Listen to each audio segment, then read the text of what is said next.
CM ವಿರುದ್ಧ ಮತ್ತೊಂದು ದೂರನ್ನು ದಾಖಲಿಸಲಾಗಿದೆ. ಆಗಲಿ, ಅದೆಲ್ಲ ಈಗಾಗಲೇ ನಾವು ದೇಸಾಯಿ ಅವರ ಕಮಿಷನ್ ಮಾಡಿದ್ದೇವೆ. ಅದ್ರ ಮುಂದೆ ಅವರು ಕೊಡಲಿ, ಏನು ಕೊಡಬೇಕೋ ಅದೆಲ್ಲ ಕೊಡಲಿ, ಪರಿಶೀಲನೆ ಮಾಡ್ತಾರೆ ಅವರು. ಯಾಕೆಂದರೆ ಯಾವುದೇ ದೂರುಗಳು ಮಾಹಿತಿಗಳು ಇದ್ದರೆ ಅದನ್ನು ದೇಸಾಯಿ ಅವ್ರ ಸಮಿತಿ ಮುಂದೆ ಕೊಟ್ಟರೆ, ಕಮಿಷನ್ ಮುಂದೆ ಕೊಟ್ಟರೆ ಅದನ್ನು ಅವರು ಎಕ್ಸಾಮಿನ್ ಮಾಡ್ತಾರೆ. ಮಾಡಿ ಅವರು ಆ ವರದಿಯಲ್ಲಿ ತಪ್ಪಿದರೆ ಅದನ್ನು ಕೂಡ ನಮೂದನೆ ಮಾಡ್ತಾರೆ. ಯಾವ ಕ್ಷಣದಲ್ಲಿ ಬೇಕಾದರೂ ಸಿಎಂ ರಾಜೀನಾಮೆ ಆಗ್ಬೋದು ಅಂತ ಪಾದಯಾತ್ರೆ ವಿಜಯೇಂದ್ರ ಹೇಳ್ತಾರೆ. ಆಗ್ಬೋದು, ಅವರಿಗೆ ಆ ರೀತಿ ಅವರ ಬೇಡಿಕೆ ಆಸೆ. ಆದರೆ ನಮ್ಮದೇ ಬೇರೆ ಥರ ಇದೆಯಲ್ಲ. ಸರ್, ಈಗ ನಿವೃತ್ತ ಪೊಲೀಸ್ ಅಧಿಕಾರಿ ಭಾಸ್ಕರ್ ಅವರು ಹೇಳಿದ್ದಾರೆ, ಬೆಂಗಳೂರು ಮತ್ತು ಇತರ ಜಿಲ್ಲೆಗಳಲ್ಲೂ ಕೂಡ ಲಕ್ಷಾಂತರ ರೂಪಾಯಿ ದುಡ್ಡು ಕೊಡಬೇಕು ಪೋಸ್ಟಿಂಗ್ ಆಗಬೇಕಂದ್ರೆ ಪೊಲೀಸ್ ಅಧಿಕಾರಿಗಳು. ಬೆಂಗಳೂರಲ್ಲಿ ಕೋಟಿಗೆ ರೀಚ್ ಆಗಿದೆ ಅಂತ.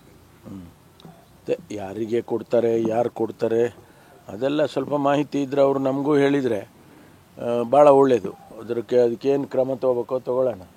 ಸಿಎಂ ವಿರುದ್ಧ ಮತ್ತೊಂದು ದೂರನ್ನು ದಾಖಲಿಸಲಾಗಿದೆ. ಆಗಲಿ, ಅದೆಲ್ಲ ಈಗಾಗಲೇ ನಾವು ದೇಸಾಯಿ ಅವರ ಕಮಿಷನ್ ಮಾಡಿದ್ದೇವೆ. ಅದ್ರ ಮುಂದೆ ಅವರು ಕೊಡಲಿ, ಏನು ಕೊಡಬೇಕೋ ಅದೆಲ್ಲ ಕೊಡಲಿ, ಪರಿಶೀಲನೆ ಮಾಡ್ತಾರೆ ಅವರು. ಯಾಕೆಂದರೆ ಯಾವುದೇ ದೂರುಗಳು ಮಾಹಿತಿಗಳು ಇದ್ದರೆ ಅದನ್ನು ದೇಸಾಯಿ ಅವ್ರ ಸಮಿತಿ ಮುಂದೆ ಕೊಟ್ಟರೆ, ಕಮಿಷನ್ ಮುಂದೆ ಕೊಟ್ಟರೆ ಅದನ್ನು ಅವರು ಎಕ್ಸಾಮಿನ್ ಮಾಡ್ತಾರೆ.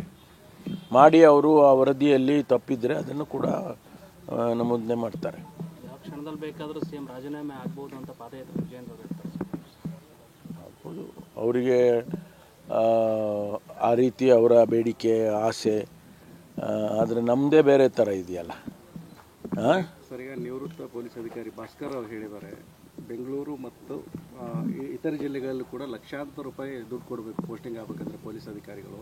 ಬೆಂಗಳೂರಲ್ಲಿ ಕೋಟಿಗೆ ರೀಚ್ ಆಗಿದೆ ಅಂತ. ಯಾರಿಗೆ ಕೊಡ್ತಾರೆ, ಯಾರು ಕೊಡ್ತಾರೆ ಅದೆಲ್ಲ ಸ್ವಲ್ಪ ಮಾಹಿತಿ ಇದ್ದರೆ ಅವರು ನಮಗೂ ಹೇಳಿದರೆ ಭಾಳ ಒಳ್ಳೆಯದು. ಅದಕ್ಕೇನು ಕ್ರಮ ತಗೋಬೇಕೋ ತಗೊಳ್ಳೋಣ.